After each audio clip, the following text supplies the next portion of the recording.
Heat have mixed emotions on Jimmy Butler drama. Feels weird to not see him.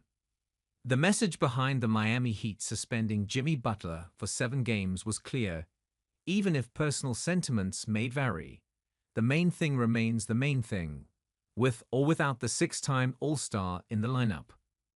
Of course, it's hard to stand firm on that after Saturday's 136-100 loss to the Utah Jazz.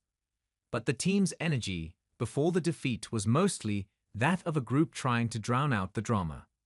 The Heat's 36-point loss to the NBA's 5th-worst team over the weekend marked their 3rd-largest home defeat in the last 2 decades and kept them hovering around 500 as a melancholy cloud hangs over the franchise's head.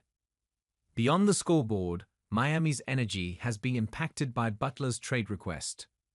The team has tried to distance itself from its festering impasse with the 35-year-old forward, who expressed displeasure about his contract status, team role, and lost joy for playing basketball. Last month, Pat Riley announced via a team statement he had no intentions of trading Butler despite the latter's desire to be dealt. But the Heat reversed course Friday when announcing Butler's suspension and stating an openness to listen to offers. Before Saturday's forgetful performance, the vibes around Miami were positive yet awkward, as the Heat once again found themselves without one of their premier players. And this time, the adjustment could be permanent. Team captain Bam Adebayo and veteran guard Terry Rozier spoke to media after Saturday's morning shoot-around, toeing a fine line between acknowledging the obvious tension and leaving Butler's friction between him and the front office. "I mean, you live with what happens," Adebayo said about the possibility of Butler being traded. "We're worried about what we can control, and we can't control that. That's up to the management and him. That is their decision. That's them communicating with him. And for us, we still got to go out and play games, so we're going to worry about that." The 3-time All-Star explained that concerns about Butler's future are none of our business, and that ups and downs in the NBA are part of any player's career. So the key is to remain locked in and competing at a high level. Despite last week's theatrics, Adebayo doesn't believe his responsibilities as a team leader are any different than at other points of his career, though he understands the layers of Butler's displeasure while maintaining focus on Miami's bigger picture. "I feel like he came to work, he tried to perform, and it just didn't go his way," Adebayo said of Butler's 2-game return after a 13-day absence because of illness. "I feel like he didn't want to be in the corner, but we developed a system where we play around everybody, and we just had to figure out how to incorporate him. But that's what happened yesterday. We focus on who's with us now." Adebayo said he hadn't spoken to Butler since the suspension was announced.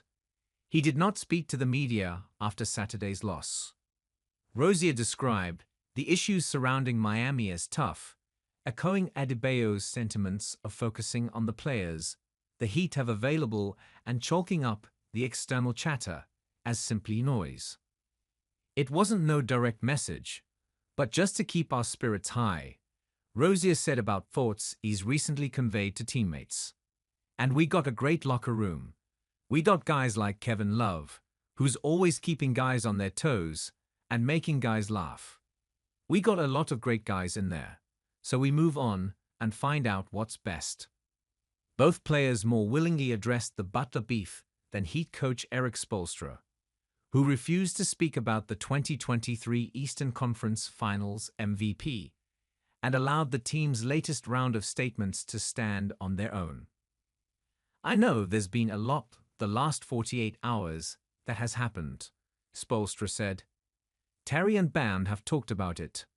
We want to quiet all the distractions. Enough has been said.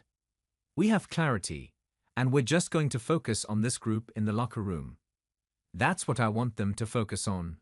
Quiet the noise as much as possible. I'm not a clickbait type of coach, so you're not going to get anything else really from me. we have a task to do.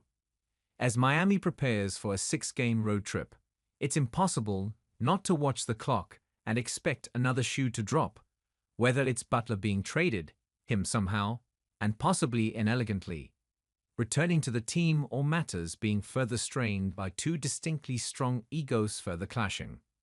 But while people around the team are understandably ready to be done with the discord, not everyone is eager to see Butler's days in Miami end. It's weird, Nikola Jovic told The Athletic. We're like family now. We're really close. It just feels weird to not see him around. Of course, he's the hardest working guy and the most competitive guy I've ever met. But at this point, we're trying to find our rhythm, and he's trying to find his joy back, so it's pretty weird. At 21, Jovic, who is in his third NBA season, is one of the younger players on Miami's roster. He has grown into the rotation in recent weeks, averaging over 25 minutes in 9 appearances, after registering 9 dumps in a 10-game stretch earlier this season.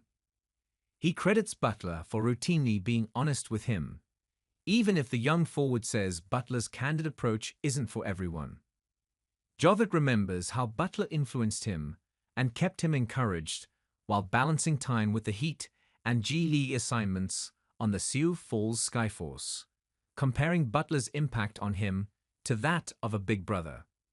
When asked if he and Butler have spoken during the drama, Jovic says they've communicated, but basketball hasn't been a subject because they've grown to bond beyond the game. I don't know how I would feel about Butler being traded, Jovic said. I'm new to all this trade speculation and everything, so I don't know how it looks. I still won't believe it until it happens. Of course, I would love if he could stay with us, and if we could make it work, because you don't want to lose good people that are around you. He's for sure one of the realest and best dudes I've ever met.